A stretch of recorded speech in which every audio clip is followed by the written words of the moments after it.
ओम अज्ञानतिमिरान्धस्य ज्ञानञ्जनशलाकया चक्षुरुन्मिलितमेन तस्मै श्रीगुरुवे नमः। श्रीचैतन्यमनोभीष्टं स्थापितं येन भूतले स्वयं रूपकदा मह्यं ददाति स्वपदान्तिकं वन्देऽहं श्रीगुरु श्रीयुतपदकमलं। श्रीगुरून् वैष्णवाचं श्रीरूपं साग्रजातं सगण रघुनाथान्वितं तं सजीवं साद्वैतं सावधूतं परिजनसहितं कृष्णचैतन्यदेवं श्रीराधाकृष्णपादान् सगणललिता श्रीविशाखान्विताश्च नारायणं नमस्कृत्यं नरं चैव नरोत्तमं देवीं सरस्वतीं व्यासं ततो जयमुदीरयेत्। शृण्वतां स्वकथा कृष्ण पुण्ये श्रवणकीर्तनं हृदयन्तस्तु हि भद्राणि विद्नोति सुरसतां नष्टप्रायेषु भद्रेषु नित्यं भागवत सेव्या भगवती उत्तम श्लोके भक्तिर्भवति नैष्टिकी तदा रजस्तमो भाव कामलोभादेश्चेत् चेत एतेन निरावृद्धं स्थिते सत्ये प्रसिद्धति एवं प्रसन्न मनसो भगवद्भक्ति योगतः भगवत तत्व विज्ञान मुक्त संगस्य जायते विद्यन्ते हृदय ग्रंथि छिद्यन्ते सर्वसंशयं क्षीयन्ते चास्य कर्माणि दृष्ट्वा एवात्मनीश्वरे मुखं करोति वाचालं पंगुं लंघयते गिरिं यत्कृपातमहं वन्दे परमानन्दमाधवं। प्रह्लाद नारद पराशर पुण्डरीकं व्यासम् अम्बरीश सुख सौनक विस्मदालभ्यां रुक्मांग अर्जुन वसिष्ठं विभीषणादीनं पुण्यानि नामानि परं भागवत स्मरामि। हे कृष्ण करुणा सिंधु दीनबंधु जगतपते गोपेश गोपिका कांत राधा कांत नमस्तुते। तप्त कांचन गौरांगे श्री राधे वृंदावनेश्वरी वृषभानुसुते देवी प्रणमामि हरिप्रिय वाञ्छाकल्पतरुभ्यश्च कृपा सिन्धुभ्यो च पतितानां पावनेभ्यो वैष्णवेभ्यो नमो नमः। जय श्री कृष्ण चैतन्य प्रभु नित्यानंद श्री अद्वैत गदाधर श्रीवासादि श्री गौर भक्तवृंद। हरे कृष्ण कृष्ण कृष्ण हरे हरे, हरे राम राम राम हरे हरे। तो इसमें आज हम लोग को स्कंद संख्या 3 अध्याय संख्या 27 और श्लोक संख्या 6 में पढ़ना है। टाइटल है इसका प्रकृति का ज्ञान। अध्याय का नाम है प्रकृति का ज्ञान। भगवान कपिल देव अपनी माता देवहूति को प्रकृति का ज्ञान बता रहे हैं कि प्रकृति कैसे कार्य करती है और क्या क्या चीजें इसमें, कैसे हम इसमें भक्ति योग का पालन कर सकते हैं। बोलते हैं यमादि भी योग पथे अभ्यस्य संय श्रद्धान्वितम मयि भावेन सत्येन मत कथा श्रवणेन च। मनुष्य को योग पद्धति की संयम आदि विधियों के अभ्यास द्वारा श्रद्धालु बनना चाहिए और मेरे कीर्तन तथा श्रवण द्वारा अपने आप को शुद्ध भक्ति के पद तक ऊपर उठाना चाहिए। क्या बता रहे हैं भगवान यहाँ पर कि मनुष्य को योग पद्धति की संयम आदि विधियों के अभ्यास द्वारा श्रद्धालु बनना चाहिए। जो योग की पद्धति है जिसमें संयम बरतना होता है, उस आदि विधियों का जो संयम आदि विधियां हैं उसके अभ्यास से व्यक्ति श्रद्धालु बनता है भगवान के प्रति, योग पद्धति के प्रति। और मेरे कीर्तन तथा श्रवण द्वारा अपने आप को शुद्ध भक्ति के पद तक ऊपर उठाना चाहिए। शुद्ध भक्ति के पद को प्राप्त करने के लिए हमें क्या करना पड़ेगा? भक्ति के जो 9 अंग हैं उसमें से श्रवणम कीर्तनम बहुत इंपॉर्टेंट है। जैसे प्रहलाद महाराज ने भक्ति के 9 अंग बताए हैं। श्रवणम कीर्तनम विष्णु स्मरणम पाद सेवनम अर्चनम वंदनम दास्यम साख्यम आत्मनिवेदनम। कि भगवान के नाम का कीर्तन और भगवान के नाम कथाओं का श्रवण, ठीक है ना, और विष्णु स्मरणम भगवान का स्मरण, पाद सेवन में बहुत सारी सेवाएं आती है। जैसे तुलसी महारानी की परिक्रमा करते हैं हम, शिव विग्रहों की परिक्रमा करते हैं, धाम की परिक्रमा करते हैं, वैष्णव सेवा करते हैं, गायों ब्राह्मणों की सेवा करते हैं, ये सब तुलसी और गंगा यमुना की सेवा करते हैं। ये सब पाद सेवनम में आता है, ठीक है ना। और अर्चनम भगवान की विग्रहों की अर्चना करना, वंदनम भगवान के सामने प्रेयर्स अर्पण करना, साख्यम भगवान से मित्रवत भाव में आदान प्रदान करना, दास्यम भगवान की दासता स्वीकार करना, और आत्मनिवेदनम भगवान को सब कुछ समर्पित कर देना। इस तरह से 9 मेथड से भगवान की भक्ति होती है, जिसमें जो है शुरुआत का श्रवण और कीर्तन जो है बहुत इंपॉर्टेंट है, खासकर इस कलयुग के लिए। जब हम भगवान के नाम रूप गुण लीलाओं का श्रवण और कीर्तन करते हैं तो धीरे धीरे हमारी पवित्रता बढ़ती है। वे बता रहे हैं यहाँ पर कि जब व्यक्ति शुद्ध भक्ति के पद तक ऊपर उठना चाहता है उसे कीर्तन और श्रवण द्वारा अपने आप को शुद्ध भक्ति के पद तक ऊपर उठाना चाहिए। बोलते हैं योगाभ्यास की 8 अवस्थाएं हैं। यम नियम आसन प्राणायाम प्रत्याहार धारणा ध्यान और समाधि। जो यम योगाभ्यास है, अष्टांग योग पद्धति, ठीक है ना। तो उसमें अष्टांग योग पद्धति में यम नियम आसन प्राणायाम प्रत्याहार धारणा ध्यान और समाधि। यम और नियम का अर्थ है कठिन नियमों का पालन करते हुए संयम का अभ्यास करना। जब हम भक्ति में आते हैं तो कुछ नियम लेने पड़ते हैं हमें, ठीक है ना। जैसे मान लो कि चाय कॉफी नहीं पीना है, कोल्ड ड्रिंक और ये सारी चीजें जो है नशे की जितनी भी पदार्थ हैं उसको नहीं यूज करना है।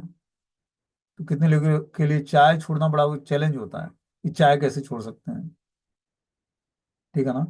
चाय कॉफी कोल्ड ड्रिंक और ये जो है सिगरेट बीड़ी बीड़ी शराब क्या क्या चीजें हैं मादक पदार्थ, ये सब चीजों वर्जित हैं भगवान की भक्ति के लिए। ठीक है। और जो है नॉनवेज, लहसुन प्याज और इस तरह के जो नॉनवेज है, मछली अंडा और ये सारी चीजें, इसको वर्जित है, खाना नहीं होता है। क्योंकि इससे रजोगुण और तमोगुण बढ़ता है हमारा। फिर हम भक्ति में अपने मन को स्थिर नहीं कर पाएंगे। और तामसिक भोजन खाएंगे तो तामसिक बुद्धि होगी। और क्या नहीं करना होता है, जुआ सट्टा लॉटरी नहीं खेलना होता है। जो शेयर मार्केट में इन्वेस्टमेंट होता है, हर 2 क्षण में बेचना और खरीदना, वो भी नहीं करना होता है। वो भी ये जुआ के अंतर्गत आता है, सट्टा है वो। और क्या नहीं होता है, अवैध संबंध नहीं रखना है अपने पुरुष और स्त्री के अलावा, अपने पति और पत्नी के अलावा किसी और दूसरे के साथ कोई संबंध नहीं होना चाहिए। ठीक है ना। तो इन 4 नियमों का पालन करना बता रहे हैं कि जो है, यम तथा नियम का अर्थ है कठिन नियमों का पालन करते हुए संयम का अभ्यास करना। तो इस कलयुग में जो 4 नियम है, उस 4 नियमों का व्यक्ति पालन कर ले, तब वो धीरे धीरे मनुष्य की कैटेगरी में आएगा। ये 4 नियम भक्ति नहीं है, 4 नियम तो आपको मनुष्य बनने के लिए है। कि आप 4 नियमों का पालन करके मनुष्य बनोगे, तब जाकर आप भक्ति करने के योग्य हो पाओगे, वर्णाश्रम में स्थिर हो पाओगे। तब जाकर भगवान की भक्ति के लिए आपके लिए कंफर्टेबल वातावरण क्रिएट होगा। एक तरफ आप माला भी कर रहे हो, दूसरी तरफ पाप कार्य करोगे तो भक्ति उतनी तीव्रता से नहीं बढ़ेगी। उस सारी भक्ति जो है पाप कर्मों को नष्ट करने में लग जाएगी। इसलिए हमें क्या करना है, पाप कर्मों को बता रहे हैं यहाँ पर कि जो है कठिन नियमों का पालन करके और संयम का अभ्यास करना है। आसन से बैठने की विधि का द्योतक है। इनके द्वारा श्रद्धा तक पद तक पहुंचा जा सकता है। शारीरिक कसरत के द्वारा योगाभ्यास अंतिम लक्ष्य नहीं है। असली उद्देश्य तो मन को केंद्रित करना है और अपने आप को श्रद्धा पूर्वक भक्ति के पद तक पहुंचने के लिए प्रशिक्षित करना है। वास्तविक योगाभ्यास क्या है कि मन को कंट्रोल करना। जब तक हमारा मन कंट्रोल नहीं होगा, तब तक हम योगाभ्यास में स्थिर नहीं हो पाएंगे।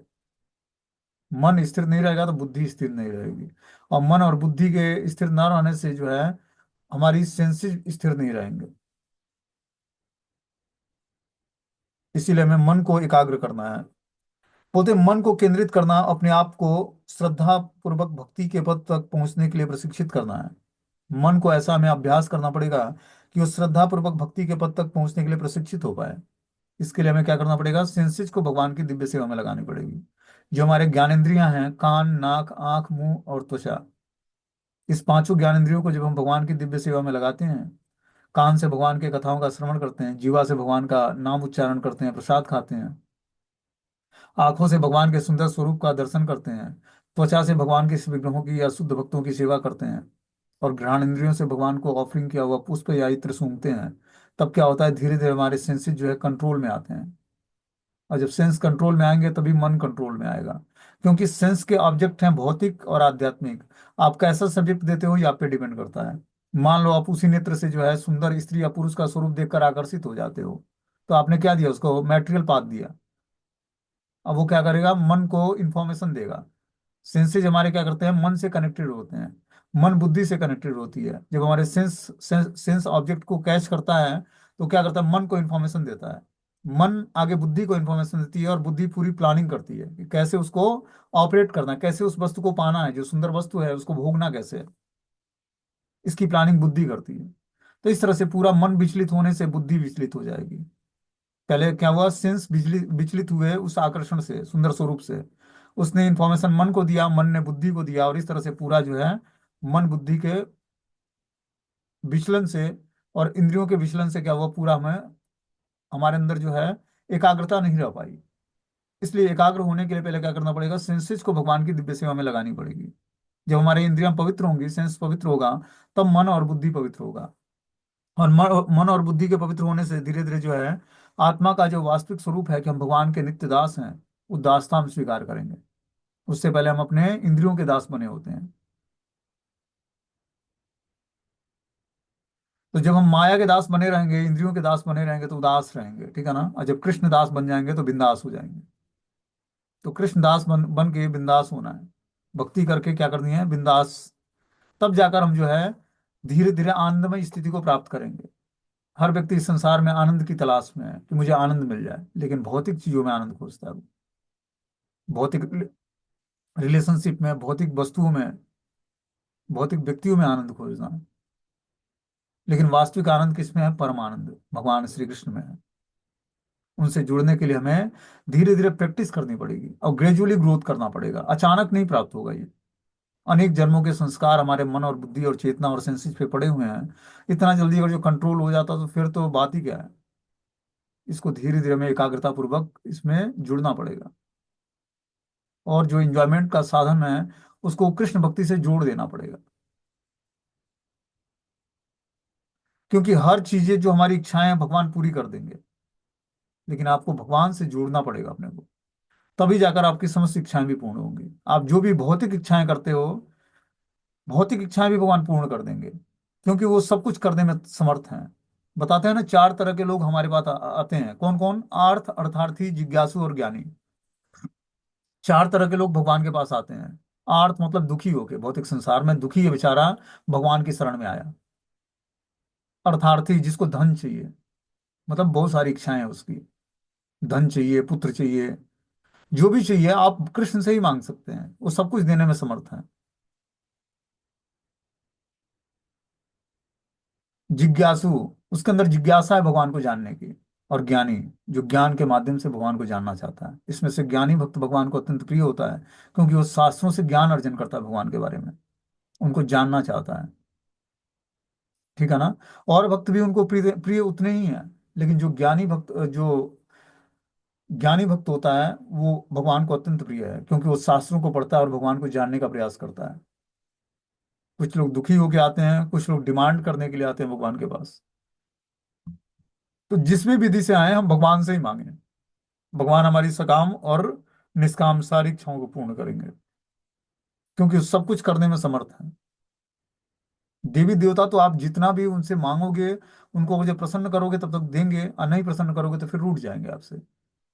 लेकिन कृष्ण के साथ ऐसा नहीं है, और जो आपके लिए प्रॉफिट है तो अवश्य देंगे आपको।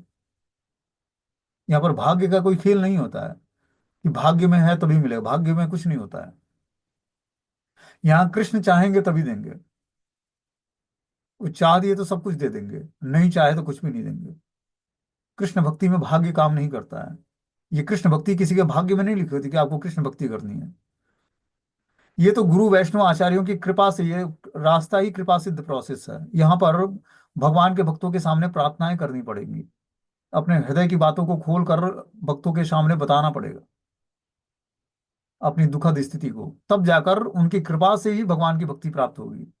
ये ज्योतिष शास्त्र नहीं बताएगा कि आप भगवान की भक्ति में करते हो या करोगे आगे जाकर फ्यूचर में, और कौन से भक्त बनो, कैसे भक्त बनोगे। ये ज्योतिष शास्त्र नहीं बताएगा आपको। ये तो जितनी ही आप अपने आपके हृदय में जो है विनम्रता और सहिष्णुता जागृत होगी, उतना ही आप भक्ति में तीव्रता से आगे बढ़ोगे। और दिव्य क्वालिटियों का समावेश होगा। जो भगवान में अनंत क्वालिटी है, उसमें से 26 क्वालिटी भक्तों के अंतर्गत होती है। तो जितना ही क्वालिटी हम डेवलप करेंगे, उतना ही हम भगवान के करीब जाते जाएंगे। क्योंकि गुण ही क्या करते हैं, हमें भगवान से जोड़ते हैं। हमारे अंदर जो दिव्य गुण उत्पन्न होते हैं, दिव्य मतलब जो गुण भगवान में है, वो दिव्य गुण अपने में भी आने लगते हैं। हम जिस वस्तु व्यक्ति स्थान का चिंतन, श्रवण और एसोसिएशन करेंगे, वैसे ही हमारे अंदर क्वालिटी आएगी। और जब भगवान के नाम रूप गुण लीलाओं का चिंतन करेंगे तो भगवान के दिव्य गुण आएंगे। ठीक है ना? और भी अगर जो हम किसी वस्तु व्यक्ति स्थान का चिंतन करते हैं तो क्या होगा, उस व्यक्ति के लक्षण आएंगे अपने अंदर।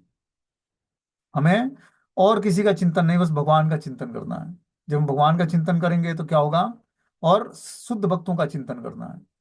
जब भगवान और शुद्ध भक्तों का चिंतन होगा तो क्या होगा, उससे अंदर, उनके अंदर जो दिव्य क्वालिटी है वो अपने अंदर आएगी। इसीलिए हमें रिलेशनशिप बहुत सोच समझ के निभाना है। अब आगे हमारी चेतना जैसे जैसे पवित्र होती जाएगी, वैसे वैसे नॉन डिवोटी का, तमोगुणी और रजोगुणी व्यक्ति का एसोसिएशन छोड़ेंगे नहीं, तो हम भक्ति में ग्रोथ नहीं कर पाएंगे। भक्ति करनी आसान है, लेकिन उस अशुद्ध वाइब्रेशन से बचना आवश्यक है। इसीलिए यहाँ पर बताया गया कि यम और नियम। यम क्या है, किसका परित्याग करना है, और नियम क्या है, जिसको स्वीकार करना है। रूप गोस्वामी ने भक्ति रसामृत सिंधु में बड़े ही सुंदर ढंग से समझाया कि किस तरह यह भाव प्राप्त किया जा सकता है। उनका कथन है कि सबसे पहले मनुष्य को श्रद्धालु बनना होता है। श्रद्धा की प्राप्ति या तो योगाभ्यास से, जिससे विधि विधानों या आसनों का अभ्यास किया जाता है, या भक्ति योग से सीधे लगने से होता है, जैसा कि पिछले श्लोक में कहा गया है। भक्ति योग के 9 विभिन्न कार्यक्रमों में सबसे पहला है कीर्तन और भगवान के विषय में श्रवण करना। जब भगवान के विषय में कीर्तन और श्रवण करते हैं, तब हम भक्ति योग के 9 विधियों में से श्रवण और कीर्तन सबसे इंपॉर्टेंट है। इसका भी उल्लेख हुआ है कि मत कथा श्रवणेन च मनुष्य योग के विविध विधि विधानों का पालन करके श्रद्धान्वित पद तक पहुंच सकता है, और यदि पद भगवान के दिव्य कार्यकलापों के मात्र कीर्तन और श्रवण द्वारा ही प्राप्त किया जा सकता है। तो भगवान के दिव्य पद को प्राप्त करने के लिए व्यक्ति को भगवान की लीलाओं का श्रवण और कीर्तन करना पड़ेगा, तब जाकर भगवान के दिव्य पद को वो प्राप्त कर पाएगा। भक्ति योग प्रत्यक्ष है और अन्य विधियां अप्रत्यक्ष है। यदि किंतु यदि अप्रत्यक्ष विधि को अपनाया जाए तो भी तब तक सफलता प्राप्त नहीं होगी, जब तक कि भगवान की महिमा के श्रवण और कीर्तन की प्रत्यक्ष विधि ग्रहण न की जाए। जो प्रत्यक्ष विधि है श्रवण और कीर्तन है, अप्रत्यक्ष विधि भी है, लेकिन जो प्रत्यक्ष विधि है उसी को हम स्वीकार करके जो है भगवान की भक्ति की और भगवान की महिमा को जान सकते हैं। इसलिए यहाँ पर सत्येन शब्द व्यवहृत है। स्वामी श्रीधर की टीका है कि सत्येन का अर्थ है निष्कपटेन, मतलब छल कपट के बिना। निर्विशेषवादी छल कपट से परिपूर्ण होते हैं, कभी कभी वे भक्ति करने का स्वांग भरते हैं, किंतु उनका चरम लक्ष्य परमेश्वर से तादात्म्य रहता है। यह छल या कपट कहलाता है। तो भगवान की भक्ति में हमें जुड़ने के लिए छल और कपटपूर्ण व्यवहार त्यागना पड़ेगा, कि हम ऊपरी से ऊपर ऊपर से भक्त दिखें और अंदर से कपट व्यवहार करें, गुरु के साथ या वैष्णव के साथ या भगवान के साथ। ऐसा नहीं होना चाहिए। जो हमारे हृदय में है वही हमारे बाहर एक्टिविटी में होनी चाहिए। तब जाकर हम धीरे धीरे पवित्रता धारण करके और भगवान को जानने के योग्य हो पाएंगे। बोलते हैं भागवतम ऐसे कपट की अनुमति प्रदान नहीं करता है। जो कपटपूर्ण व्यवहार करता है उसको भागवतम अनुमति प्रदान नहीं करता है। भगवान चैतन्य महाप्रभु बोलते हैं कि मैं कपटी व्यक्ति पर कृपा नहीं करता हूँ। पापी है वो चलेगा, कि पाप बहुत सारे किए हैं उसको मैं नष्ट कर दूंगा, पाप को उसके। लेकिन जो कपट करेगा भक्ति में आके, उस पर भगवान चैतन्य महाप्रभु की कृपा नहीं होती है। चैतन्य महाप्रभु की कृपा उसी पर होगी जो कपटपूर्ण व्यवहार से दूर रखेगा अपने को। तो हमें क्या करना पड़ेगा? कपटपूर्ण व्यवहार छोड़ना पड़ेगा। जो बातों में बोलते हैं वही हमारी एक्टिविटी में होनी चाहिए। मन, वचन और कर्म तीनों मिलने चाहिए, तब जाकर भगवान की कृपा होगी अपने को। इसी बात पर पुनः बल दिया गया कि श्री भगवान के प्रति पूर्णतया श्रद्धावान हुए और भगवान की महिमा का श्रवण और कीर्तन किए बिना मुक्ति की कोई संभावना नहीं रहती है। जब तक हम भगवान की कथाओं का श्रवण और महिमाओं का कीर्तन नहीं करेंगे, तब तक मुक्ति की कोई संभावना नहीं है। भक्ति तो दूर की बात है, मुक्ति भी प्राप्त नहीं होगी। बोलते हैं सर्वभूत सत्वेन निर्वैरण्य प्रसंगत ब्रह्मचर्येण मौनेन धर्म स्वधर्मेण बलीयसा। भक्तिमय सेवा संपन्न करने में मनुष्य को प्रत्येक जीव को समभाव से या किसी के प्रति शत्रु रहित होते हुए घनिष्ठता से रहित होकर देखना होता है। जब व्यक्ति भक्तिमय सेवा संपन्न करता है, तो मनुष्य को प्रत्येक जीव को समभाव से और किसी के प्रति शत्रु रहित होते हुए घनिष्ठता से रहित होकर देखना होता है। सारे जीवों के प्रति समभाव की स्थिति, शत्रुता से रहित बर्ताव और घनिष्ठता से रहित होना पड़ेगा, तभी जाकर हम जो है भक्तिमय सेवा में को अच्छे तरीके से संपन्न कर पाएंगे। कहने का उद्देश्य यह है कि भक्ति करके हमें अपने भगवान से संबंध को जागृत करना है। ठीक है ना? भक्ति में सेवा संपन्न करने में मनुष्य को प्रत्येक जीव को संभाव, प्रत्येक जीव के प्रति संभाव व्यवहार, किसी के प्रति शत्रु रहित होते हुए, मतलब शत्रुता का बर्ताव नहीं करना है किसी के प्रति, घनिष्ठता से रहित होकर देखना होगा। घनिष्ठता नहीं करनी होगी किसी से, तब जाकर धीरे धीरे हम भक्तिमय सेवा को संपन्न कर पाएंगे अच्छे तरीके से। उसे ब्रह्मचर्य व्रत धारण करना होता है, गंभीर होना होता है, कर्म फलों को भगवान को अर्पित करते हुए अपने नित्य कर्म करने होते हैं। क्या बोलते हैं यहाँ पर? उस व्यक्ति को ब्रह्मचर्य धारण करना चाहिए, अनावश्यक इंद्रिय तृप्ति से दूर रहना चाहिए, और क्या करना चाहिए? गंभीर होना चाहिए। ज्यादा बोलने वाला व्यक्ति भक्ति में आगे नहीं बढ़ सकता है। उतना ही बोले जितने में भगवान का ग्लोरिफिकेशन हो सके, भगवान का गुणगान हो सके। कर्म फलों को भगवान को अर्पित किए हुए अपने नित्य कर्म करने होते हैं। जो भी हम नित्य कर्म करें उसका जो फल जनरेट हो उसको भगवान को समर्पित कर दें, मतलब अपने कॉन्शियसनेस, अपनी चेतना को भगवान के दिव्य सेवा में लगाकर और सारी सेवाओं को करते रहें। तो वो सारी सेवाएं जो हैं भक्ति में हमें एडवांसमेंट दिलाएगी। चाहे वो पारिवारिक जीवन का पालन पोषण हो, धन कमाना हो, या भगवान की भक्ति करनी हो, जो भी एक्टिविटी करते हैं हम उसको हम कृष्ण भावना भावित होकर करें। अपनी चेतना को भगवान में स्थिर करें। चेतना स्थिर कैसे होगी? ये मैकेनिकली नहीं होगी। इसके लिए हमें मंत्र मेडिटेशन ध्यान पूर्वक करना पड़ेगा, कुछ पर्टिकुलर अपना टाइम निकाल कर, और जो है मंत्र मेडिटेशन भगवान के नाम का ध्यान पूर्वक जप करना पड़ेगा। ध्यान पूर्वक जप तभी होगा जब हमारा आहार और निद्रा पवित्र होगा। आहार और निद्रा पवित्र कैसे होगी? जब हम पवित्रता से बना हुआ भोजन, पहले क्या करना पड़ेगा? पवित्र इनकम, हमारा जो इनकम का स्रोत है बहुत ही पवित्र होना चाहिए, ईमानदारी भरा होना चाहिए। उससे जो लक्ष्मी मिलती है हमें, उसको ईमानदारी से जो कर्म करके जो हमें, और जितना हम टाइम बार अपना, हमारा एक कॉन्ट्रैक्ट बना होता है जॉब में कि चलो भैया आप 8 घंटे काम करोगे तो आपको इतनी सैलरी मिलेगी, ठीक है ना? उस 8 घंटे के काम में हमें चोरी नहीं करनी है कि 1 घंटा पहले चले आए, या फिर क्लास में जो भी है, जिस भी हम प्रोफेशन में हैं, उस प्रोफेशन को ध्यान रखते हुए जो उनसे हमारा कॉन्ट्रैक्ट होगा उस कॉन्ट्रैक्ट को विधिवत तरीके से आपको निभाना पड़ेगा। फिर उस ईमानदारी भरे जो धन मिला ईमानदारी भरे कार्य करके, उस धन से जब हम भगवान के भाव में सारी चीजों को परचेजिंग करेंगे और पवित्रता से भोजन बनाकर भगवान को अर्पित करेंगे, अर्पित करने के बाद पवित्रता से उसको ग्रहण करेंगे, तब जाकर वो हमें एनर्जी देगा कि हम आध्यात्मिक एक्टिविटी बहुत अच्छे तरीके से कर पाएंगे। और धीरे धीरे हमारे अंदर सेंसेज हमारे पवित्र हो जाएंगे बहुत जल्दी। क्योंकि ये जो हमारा आहार है उसी पे हमारी सारी भक्ति डिपेंड करती है। जितना ही हमारा आहार पवित्र होगा उतना ही जल्दी भक्ति में हमारा एडवांसमेंट होगा, उतना ही जल्दी हम गुणों के प्रभाव से छूट पाएंगे। और जो कोई व्यक्ति पूरे जीवन भर नाम जप नहीं करता, बस प्रसाद खाता है भगवान का शुद्ध प्रसाद, तो उसका जीवन पवित्र हो जाएगा। अंत में उसको यमराज नहीं ले जाएगा, बस पवित्र भोजन करने मात्र से। इसीलिए हमें भोजन बनाते समय बड़ी पवित्रता से भगवान का स्मरण करते हुए भोजन बनाएं। और जो व्यक्ति पवित्र प्रसाद ग्रहण करता है तो सारी बाधाओं से मुक्त हो जाएगा, मानसिक क्लेशों से मुक्त हो जाएगा, तमोगुण के लक्षणों से मुक्त हो जाएगा। इतना इंपॉर्टेंट है। खासकर हमें प्रयास करना चाहिए कि दूसरे के हाथ का कुकिंग फूड ना खाएं जो भक्त नहीं है, जो कंठी तिलक धारण नहीं करता, मंत्र जाप नहीं करता, और कंठी तिलक धारण करके मंत्र जाप करता भी है और प्रजल्प करता है, उसके हाथ का भी भोजन नहीं खाना हमें। तब जाकर हम धीरे धीरे जो भक्ति में एडवांसमेंट होगा। नहीं तो क्या होगा कि इस प्रपंच में ही आदमी व्यक्ति पूरा फंसा रहता है। जैसे ही विटामिन अंदर जाएगा वैसे ही उसके अंदर चेतना का जागरण होगा जी।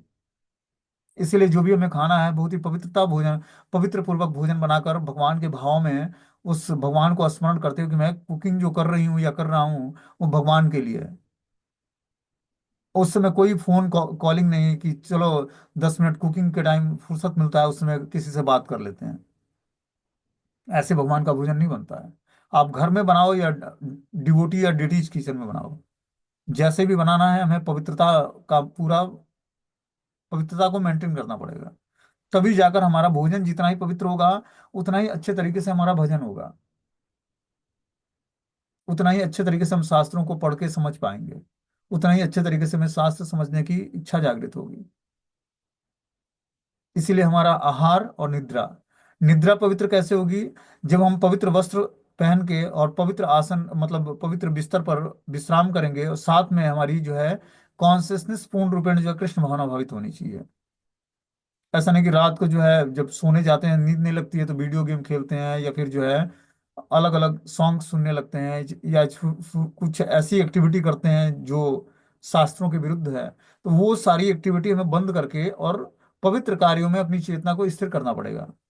रात्रि का सोना भी मंगला आरती है, कि आप रात को कथाओं का श्रवण करके सोते हो और सुबह कि हमें जल्दी जगना है और भगवान की मंगला आरती करनी है, तो पूरी रात्रि आपकी भगवान की भक्ति में काउंट होगी। कि आप सोए भगवान की कथा का श्रवण करके और जगे तो मंगला आरती करनी है, स्नान करना है, तो 6 घंटा या 5 घंटा विश्राम भी आपका मंगला आरती में काउंट होगा। ये सोना भी शरीर के लिए आवश्यक है। इससे हमारी जो भौतिक चेतना होती है उसका विनाश होता है। थकावट हमें क्यों होती है? जितना ही हम मैटेरियल पाथ पे अपनी चेतना को लगाएंगे उतना ही हमें नींद की जरूरत होगी, और जितना ही आध्यात्मिक एक्टिविटी करेंगे उतना ही हमें नींद की कम आवश्यकता होगी।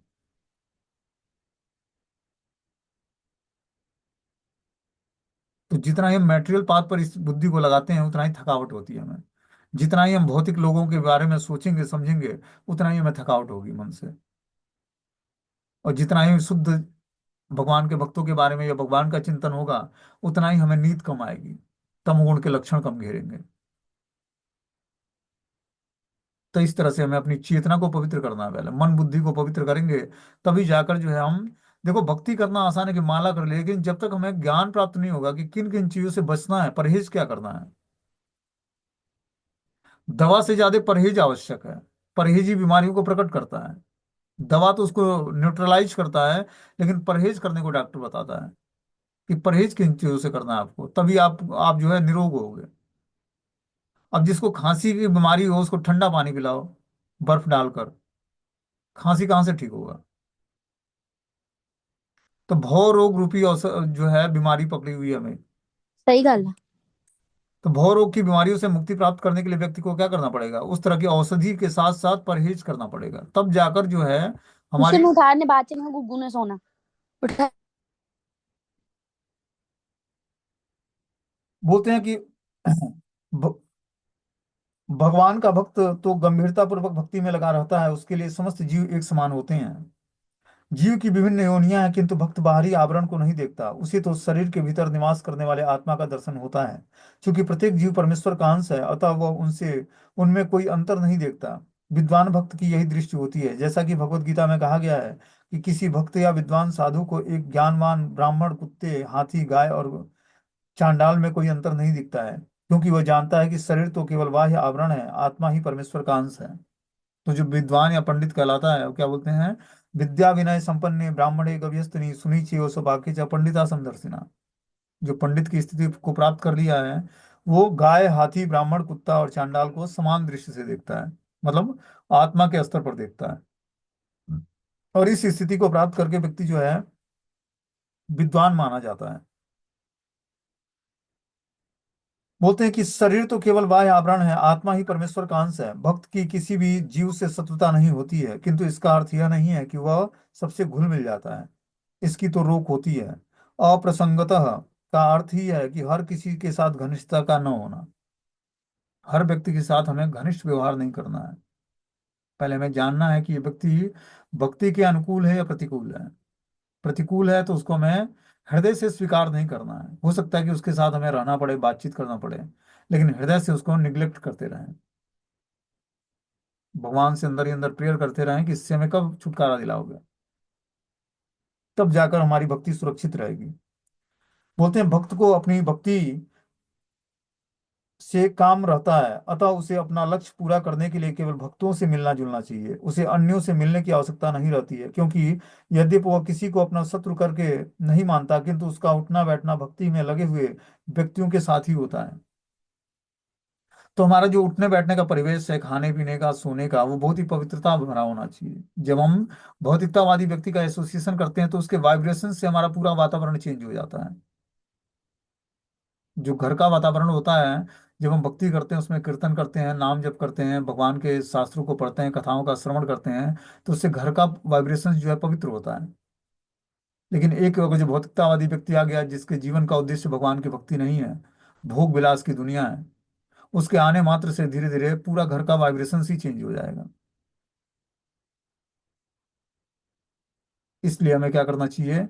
एक ऐसा रूम होना चाहिए हमारे पास जिसमें बस भक्तिमय एक्टिविटी करें हम, पढ़ाई लिखाई करें, शास्त्रों को पढ़ें, उसमें नाम जप करें, भगवान के विग्रहों की सेवा करें। पर्टिकुलर एक रूम होना चाहिए हमारे घर में, छोटा ही हो लेकिन हो।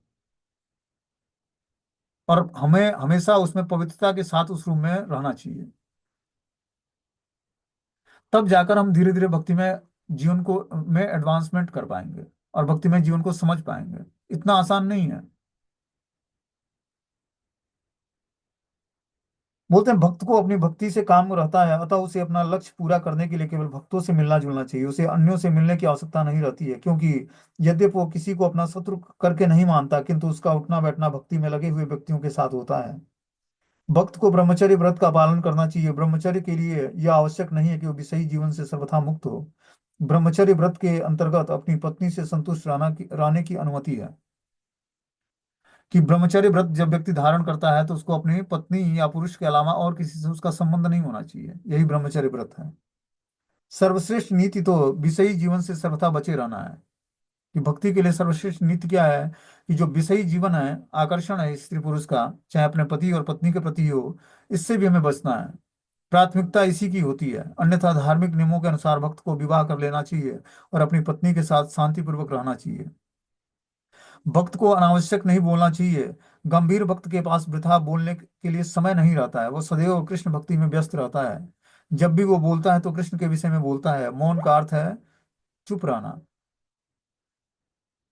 मनुष्य बिल्कुल बोले ही नहीं, वरना यह है कि व्यर्थ न बोले। उसे कृष्ण के विषय में बोलने के लिए अति उत्साहित रहना चाहिए। यहाँ पर जो अन्य महत्वपूर्ण बात कही गई है वह है स्वधर्मेण, अर्थात अपने नित्य कर्म में एकांत भाव से लगे रहना, जिसका अर्थ है कि भगवान के नित्य दास के रूप में कार्य करना या कृष्ण भवन अमृत में कार्य करना। अगले शब्द बलि असा का अर्थ है सारे कार्यों का फल भगवान को अर्पित करना। भक्त कभी अपने इंद्रिय तृप्ति के लिए कोई कार्य नहीं करता है। वह जो भी कमाता है या जो भी खाता है, जो भी करता है, उसे वो भगवान को प्रसन्न करने के लिए अर्पित कर देता है। तो हमारी सारी एक्टिविटी जो है भगवान के को प्रसन्न करने के लिए होना चाहिए। बोलते हैं यहाँ पर कि बोलना जो है, अनावश्यक बोलना भी भक्तों के लिए आवश्यक नहीं है। उसको बस इतना ही बोलना चाहिए जितने में हम भगवान का ग्लोरिफिकेशन कर पाए, उतना ही हमें बोलना है, आवश्यकता से अधिक नहीं बोलना है। और क्या नहीं करना है? भक्त कभी भी अपनी इंद्रिय तृप्ति के लिए कोई कार्य नहीं करता है, अपनी प्रसन्नता के लिए कोई कार्य नहीं होना चाहिए उसका। सारे कार्य जो है भगवान की प्रसन्नता के लिए होना चाहिए, तब जाकर उसके अंदर धीरे धीरे पवित्रता आएगी। आगे बता रहे हैं, यह दृक्षयोपलब्धेन संतुष्टो मित भूमुनि विविक्तम शरणम शांतो मैत्रेय करुण आत्मवान। भक्त को चाहिए कि बहुत कठिनाई के बिना जो कुछ वह कमा सके उसी से संतुष्ट रहे। जितना आवश्यक हो उससे अधिक उसे नहीं खाना चाहिए। उसे एकांत स्थान में रहना चाहिए और सदैव विचारवान, शांत, मैत्रीपूर्ण, उदार और स्वरूप सिद्ध होना चाहिए। देखो कपिल देव भगवान भक्तों के लक्षण बता रहे हैं कि भक्त कैसे होने चाहिए। बोलते हैं कि भक्त को चाहिए कि बहुत अधिक कठिन श्रम करके धन ना कमाए, जो कम स्ट्रगल करके और जो धन मिलता है उसी में वो संतुष्ट रहना चाहिए उसको। जितना आवश्यक हो उससे अधिक नहीं खाना चाहिए, जितने की आवश्यकता है उतना ही भोजन करें। उसे एकांत स्थान में रहना चाहिए और सदैव विचारवान, शांत, मैत्रीपूर्ण, उदार और स्वरूप सिद्ध होना चाहिए। एकांत स्थान में रहने का मतलब है कि भक्तों के बीच में रहना, और साथ में विचारवान होना चाहिए, शांत होना चाहिए, मैत्रीपूर्ण उसका व्यवहार होना चाहिए, उदार होना चाहिए और स्वरूप सिद्ध होना चाहिए। स्वरूप सिद्ध मतलब उसको ये मालूम होना चाहिए कि मैं नित्य ही भगवान कृष्ण का दास हूँ। और इस तरह से जो है तब जाकर व्यक्ति जो है भक्ति में है। भक्त को चाहिए, ये भक्तों के लक्षण बता रहे हैं, इस तरह के लक्षण हमें विकसित करने पड़ेंगे।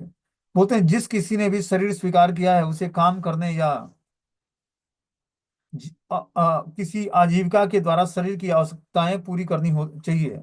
भक्त को इतनी आय के लिए कार्य करना चाहिए जितना कि नितांत आवश्यक है। उसे इतनी ही आय से संतुष्ट रहना चाहिए। अनावश्यक रूप से संचित करने के लिए और अधिक प्रयास नहीं करना चाहिए। बद्ध अवस्था में जिस मनुष्य के पास धन नहीं होता वो प्रकृति के पर प्रभुत्व जताने के उद्देश्य से धन कमाने के लिए सदैव कठिन श्रम करता रहता है।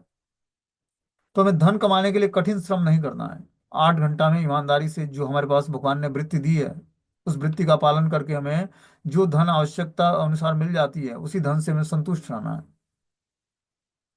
क्योंकि आवश्यकताएं तो मनुष्य की इनफाइनाइट है, अनंत है। उन समस्त इच्छाओं को पूरा नहीं किया जा सकता है। हमें अपनी इच्छाओं को कंट्रोल करना पड़ेगा। कंट्रोल तभी होगा जब हम इच्छाओं को आध्यात्मिक बनाएंगे, नहीं तो और ज्यादा स्ट्रगल करना पड़ेगा हमें संसार में। और जितना ही स्ट्रगल उतना ही हम फंसते जाएंगे इस भौतिक संसार में। बता रहे हैं यहाँ पर कि कपिल देव भगवान उपदेश देते हैं कि हमें ऐसी वस्तुओं के लिए कठिन प्रयास करने की आवश्यकता नहीं है जो किसी बाह्य परिश्रम के बिना स्वतः मिल सकती है। इस प्रसंग में प्रयुक्त सही शब्द है यह दृक्षा, जिसका अर्थ है प्रत्येक जीव को इस शरीर से में पूर्व निर्धारित सुख और दुख मिलते हैं। यह कर्म का सिद्धांत कहलाता है। इस शरीर जो है, ये हमें कर्म बता रहे हैं कि पूर्व कर्म के अनुसार इसमें सुख और दुख मिलते हैं। ऐसा संभव नहीं कि अधिकाधिक धन संग्रह के प्रयासों से ही मनुष्य ऐसा कर सकेगा, अन्यथा प्रायः सारे व्यक्ति अपने पूर्व निर्धारित कर्मों के अनुसार कमाते और प्राप्त करते हैं। तो पूर्व निर्धारित कर्म के अनुसार ही व्यक्ति को जो है सुख और दुख मिलता है। ऐसा नहीं कि हम जो है ज्यादा धन संग्रह कर लेंगे या ज्यादा धन कमा लेंगे तो हम ज्यादा सुखी हो जाएंगे। भागवत के इस निष्कर्ष के अनुसार कभी कभी हमें बिना चाहे अत्यंत घातक या कष्टमय परिस्थितियों का सामना करना पड़ता है, तो कभी बिना प्रयास के वैभवपूर्ण परिस्थितियां प्राप्त होती हैं। हम देखते हैं कभी कभी बिना प्रयास के ही बहुत सारा धन प्राप्त हो जाता है, और कितने लोग स्ट्रगल करते हैं और कुछ नहीं कमा पाते हैं। ठीक है ना। तो हमें भगवान की कृपा पर आश्रित होना पड़ेगा धीरे धीरे। जब हम भगवान की कृपा पर आश्रित होंगे और अपने कर्मों को बहुत ही अच्छे तरीके से करेंगे और कर्मों के परिणाम को भगवान को समर्पित करते जाएंगे, तो धीरे धीरे हमारा पूरा कर्म ही पवित्र हो जाएगा। आपने कभी सोचा भी नहीं होगा कि जीवन में मुझे कोई कार्य बिना किए ही लक्ष्मी मिलेगी। ऐसा भी होता है, क्योंकि भगवान अपने भक्तों की हर एक इच्छाओं को ध्यान में रखते हैं। जब वो उनकी दिव्य सेवा में लगा रहता है तो उसको ऐसा नहीं कि धन की कमी होती है। और भगवान की रिस्पॉन्सिबिलिटी बन जाती है कि उसकी सारी इच्छाओं को पूर्ण कैसे करना है, उसकी आवश्यकताओं को पूरा कैसे करना है। बोलते हैं कि भक्त जो है मितभुक होता है। इसका अर्थ यह हो कि मनुष्य को शरीर बनाए रखने के लिए जितनी आवश्यकता हो उतना ही भोजन करना चाहिए। मनुष्य को जीव की तुष्टि के लिए भोजन नहीं करना चाहिए। मनुष्य के खाने के लिए अन्न, फल, दूध और ऐसे ही आहार उपलब्ध हैं। मनुष्य को स्वाद के प्रति अत्यधिक लालायित नहीं होना चाहिए और वह सब नहीं खाना चाहिए जो मनुष्य के लिए वर्जित है। तो हमें वही आहार लेना चाहिए जो हमारे लिए बनाया गया है। अन्न, तरकारियां, फल फूल और दूध की बनी सात्विक वस्तुएं ही भगवान को अर्पित करके स्वीकार करना चाहिए। रजोगुणी या तमोगुणी भोजन अर्पित करने के लिए कोई स्थान नहीं रह जाता है। भक्त को लालची नहीं होना चाहिए। भक्त मुनि अर्थात विचारवान होता है, वह सदैव कृष्ण का चिंतन करना चाहिए और भगवान की अच्छी तरीके से सेवा करने के बारे में सोचना चाहिए। उसकी मात्र यही चिंता होनी चाहिए कि मैं किस तरह से भगवान की अच्छे तरीके से सेवा कर पाऊं। जिस प्रकार एक भौतिकतावादी अपने भौतिक दशा सुधारने के लिए सदैव सचेष्ट रहता है, उसी तरह भक्त को चाहिए कि सदैव कृष्ण भावनामृत में अपनी स्थिति को सुधार लाने के लिए विचार करे। इसलिए भक्त को मुनि कहा गया है। भक्त को एकांत स्थान में रहना चाहिए। भक्त को ऐसे वास स्थान चुनना चाहिए जहां प्रत्येक व्यक्ति भक्ति में रुचि रखता हो। यही एकांत स्थान है कि जहाँ पर भक्त लोग मिलकर भगवान की भक्ति कर रहे हैं, वही एकांत स्थान कहलाता है। वो शांत होना चाहिए, संतुष्ट रहना चाहिए, स्वस्थ होना चाहिए, उतना ही खाना चाहिए जितने की आवश्यकता हो और एकांत स्थान में रहना चाहिए। और इस तरह से कृष्ण भक्ति को संपन्न करना चाहिए। सबके प्रति मैत्री भाव रखना चाहिए और घनिष्ठता होनी चाहिए कुछ लोगों से। और इस तरह से जो है हमें अपने भक्ति को और आत्ममान और स्वरूप सिद्ध होना चाहिए कि हम अपने स्वरूप को जाने कि मैं नित्य ही कृष्ण का दास हूँ। इस तरह व्यक्ति जो है भक्ति में ग्रोथ कर सकता है, वो भक्त कहलाएगा जब इस तरह के लक्षणों को डेवलप करेगा।